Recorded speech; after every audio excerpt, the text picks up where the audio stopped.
Hey everyone, welcome to another $1,000 strap search. I've got my $1,000 in singles here and I'm about to show you what I found. But before I do, let's talk about this week's tip. Now, there are so many different types of paper money out there. Where do you start? You can start with the most popular notes. You can start with the smallest denomination, which may or may not be the most affordable notes. That would be another way to go. There's a lot of different ways to collect. One of the ways I find the most fun is to collect notes based on the story. There are so many cool stories about notes, and the note that I'm going to show today, you guys have probably never seen. You probably never even heard of the person that's on there. You're not going to recognize them. But when you hear the story, that's what makes you want to get the note. I've been doing this for a number of years, and I still get new stories told to me all the time. And when I hear the story, I have to run out and get the note. That's how I ended up with this note. I've got a top 10 list that's going to be coming up based on this particular note. But yeah, pay attention to the stories about the notes, because it's one thing for me to sit back and go, yeah, see, this one's cool. But it's another thing for me to tell you a story. So not only will you be able to share your collection physically by showing what it is, but then you can also tell the story behind the note. And that's what gets people interested in not only the note, but the hobby itself. All of the stories that are kind of backlogged. Some of them are forgotten, and I'm doing my best to make them come out into the open again. So that's my tip for this week. Learn the stories of the notes. It's a wonderful history lesson. All right, what do I have this week? What did I find? Let's slide these out of the way and take a peek.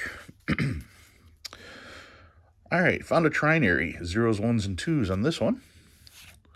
Ones, twos, and fives on this trinary. Zeros, fives, and eights. And you can see the wedding transfer here. And this is a counter stamp from a bank strap. So that is not an error. That's simply the bank teller stamping here and missing the strap and part of it going on the note. So no, not an error. Sorry.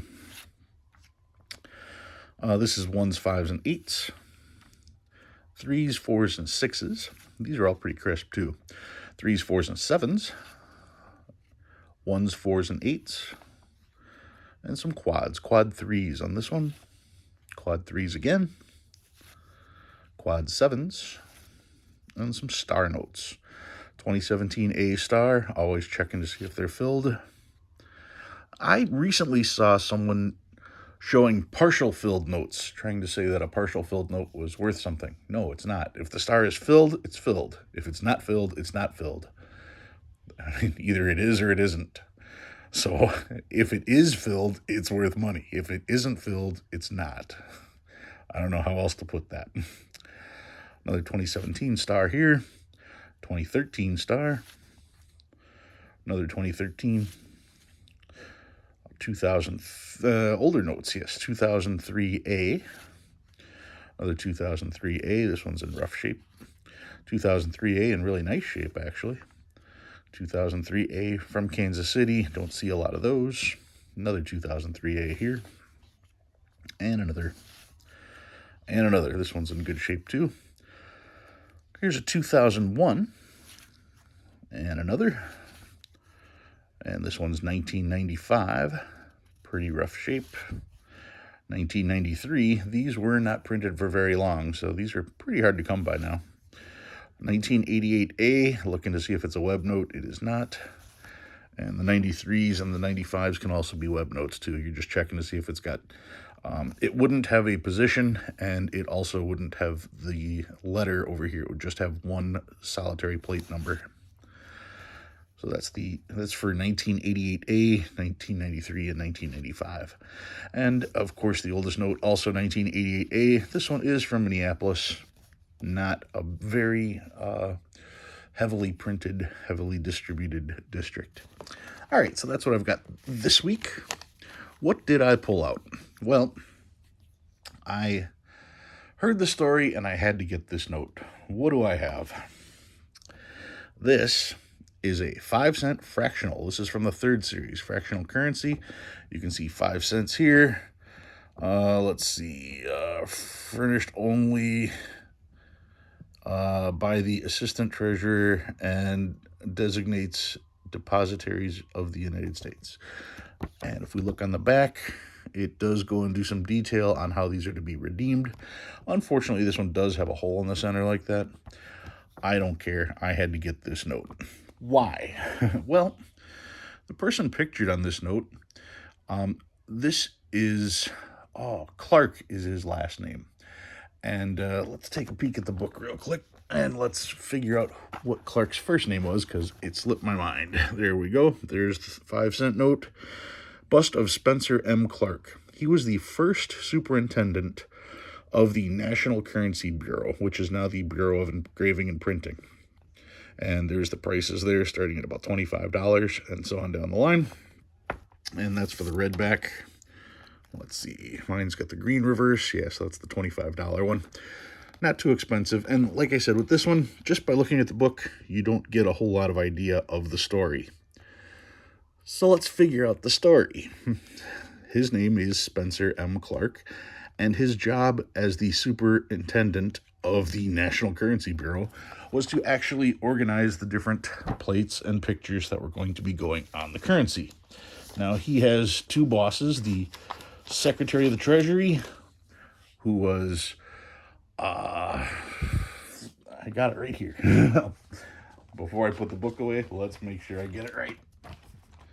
All right, the Secretary of the Treasury was this guy, William Fessenden, Secretary of the Treasury under President Lincoln.